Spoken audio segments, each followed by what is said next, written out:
Getanyo harus tak pejuang nanggro, tak usih awak penjajahnya. Jejut bang, dilungti akal memperjuangkan nanggronyo.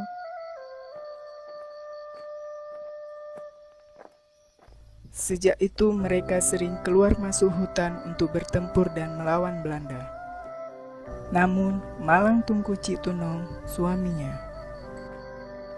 Suatu hari pada bulan Mei tahun 1905, berhasil ditangkap pasukan Belanda.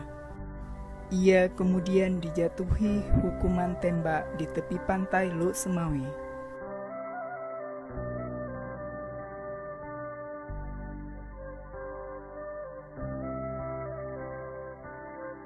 Setelah selesai masa idahnya, Cut Nyak Mutia pun menikah lagi dengan Pang Nanggro, pria yang dituju dan dipesan suami pertamanya sebelum menjalani hukuman tembak.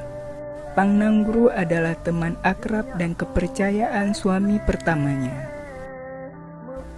Cut Nyak Mutia bersama Pang Nanggro meninggalkan rumahnya untuk meneruskan perjuangan melawan Belanda. Mereka pun menuju ke hutan. Saat itu, mereka pun terpaksa berpindah-pindah dari satu tempat ke tempat lain untuk menyiasati pencari jejak pasukan Belanda. Berselang beberapa lama kemudian mereka pun bentrok dengan pasukan Belanda.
Dilon akan memperjuangkan nanggronyo sampai titik darah penghabisan. Cepat menyerang, kau telah terkepung.